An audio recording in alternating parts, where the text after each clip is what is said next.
A lot of people think rock and roll should be escapist, should be just about having a good time and like getting your rocks off and getting pissed or whatever else. And sure, I think rock and roll has always had that. But why shouldn't it also face what's actually happening and try and deal with that as well?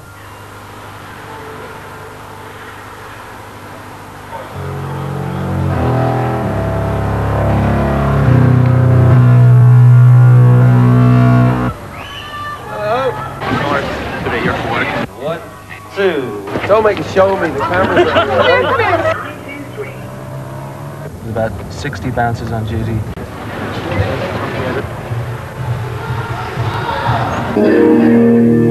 I mean, you'd have more people injured at midnight mass on Christmas Eve in Dublin than you would at a rock and roll concert.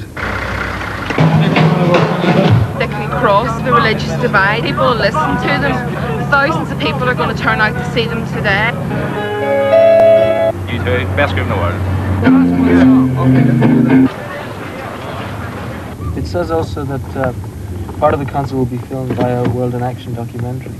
Does it say that? Does it say that? Apparently. They get everywhere, eh?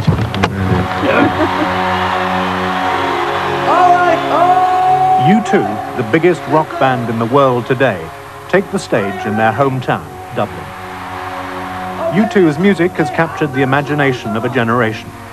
Their songs are filled with universal images of our times. The grim landscapes of modern cities, drug abuse and hopelessness, the bloody troubles of Ulster, war and famine overseas. Yet from these, U2 have created music which uplifts their audience, music of power and spirit. They've become the focus for a new and youthful idealism, singing for the 1980s as the Beatles sang for the 1960s. This is a film about U2 and their audience.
Contradictions of being in a successful rock and roll band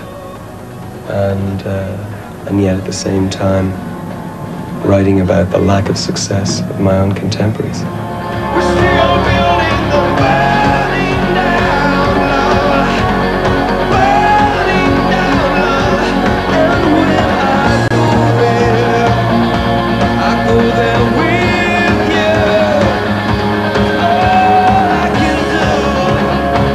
aware of, I mean, painfully aware of, literally the people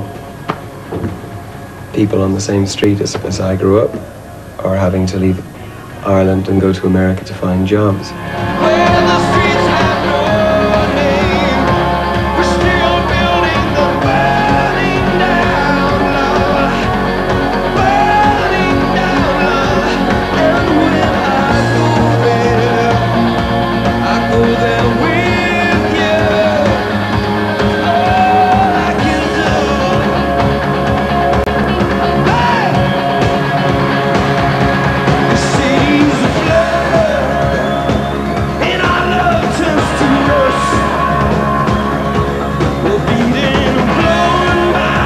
Almost the rise of U2 is only equaled by the fall of our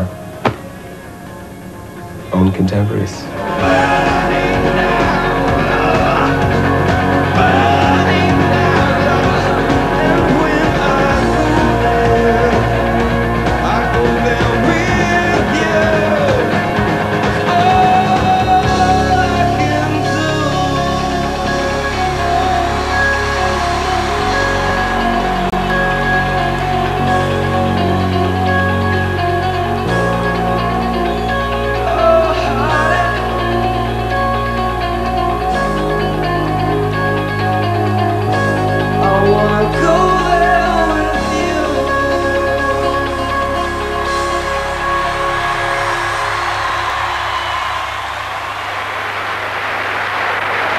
Another Irish group, U2, has in recent times had an immense impact to their music in the United States, bringing to that great